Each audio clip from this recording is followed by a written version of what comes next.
Your father charged before he died, saying, Thus you shall say to Joseph, Please forgive, I beg you, the transgression of your brothers and their sin, for they did you wrong. And now, please forgive the transgressions of the servants of the God of your father. And Joseph wept when they spoke to him. Then his brothers also came and fell down before him and said, Behold, we are your servants. But Joseph said to them, Do not be afraid, for am I in God's place? As for you, you meant evil against me, but God meant it for good, in order to bring about this present result, to preserve many people alive. So therefore, do not be afraid. I'll provide for you and your little ones. So he comforted them and spoke kindly to them.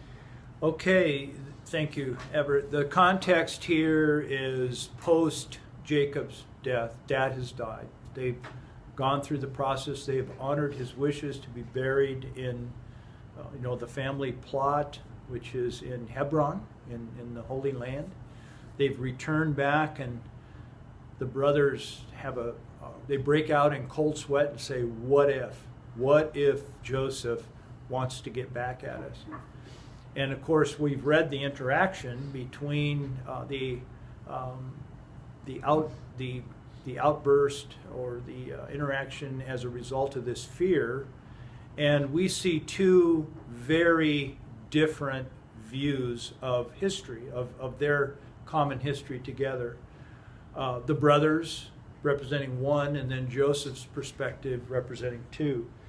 And so over the last few weeks, the last 3 weeks, this is a review of the slide from last time, where we've built this slide out. In weeks 1 and 2, we looked at this and created a summary statement regarding the power of memories and what the effect that those memories can have on our lives. And so we built this out in weeks 1 and 2, and then part 3, we looked at this last time, and we built a summary statement for part 3. So I'm just going to read these. First of all, we looked about how the power of memories can have a binding power. Memory, maybe some of you, like me, in my earlier years when I was, young family and younger in business and so forth, I'd be watching my children, for instance, at a play or at a concert, one evening, and then all of a sudden I'd break out in cold sweat and be worried about some aspect of my business, like, oh man, I'm going to lose my business. Something would grip me, just gripped by fear. Well, it took a lot of years to work through that, and it took almost losing my business to go through that. I haven't had that happen to me in years, but this idea of how a trigger can occur and flip out all of this emotion that has nothing to do with the present moment, but has everything to do with some occasion in the past. And guys, if we're honest, I think that relates to every human being, or everybody here at least. And that's what happened with the brothers. They got back to Goshen, and they said, man, what if we were such boneheads putting our brother into this pit, and understandably so. I can understand why they broke out in a cold sweat. And they then brought that fear to Joseph, and of course he responded totally different. He says, over here it says, Joseph has worked through that fear, and in a sense that fear was a launching point for him to actually move on. We read the breastplate of St. Patrick. What if St. Patrick had never been kidnapped and imprisoned? What would have been the future of Western civilization?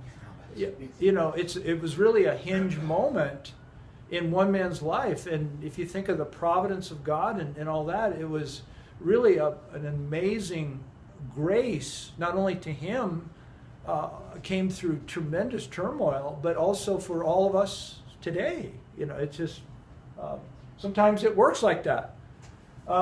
Joseph represents the little glider that these memories released him into a whole nother level of living Joseph has been released from his painful memory, free to move on with his life. Because he is free, he is able to extend that freeing invitation to others through forgiveness.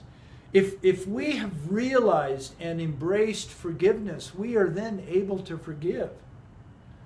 And not until then. If we're harboring, if we're still kicking ourselves, we have no ability to forgive others.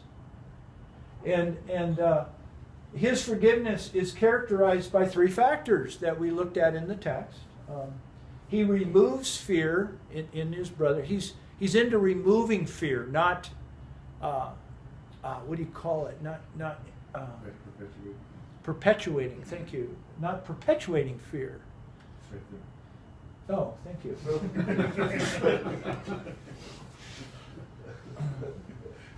Number two, I'll try it again, okay? He faces his pain versus burying his pain, which is, boy, so critical. That's a major part of a man's life, is learning how to face his pain versus burying or numbing his pain. Number three, he offers freeing power to others. He's freeing other people versus binding others through the need to control.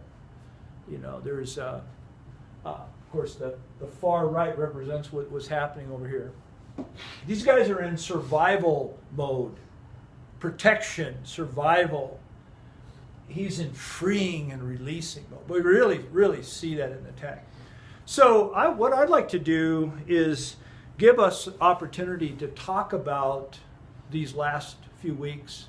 Talk about binding power, represented by the handcuffs, or the freeing power, represented by the little glider, and power of memory holds both. And so at your tables this morning, you know, we've been looking at the power of memories, either to release or to bind. And with those at your table, and I'll join this table right here, what part of this topic about the power of memories, what part of that topic can you most relate to?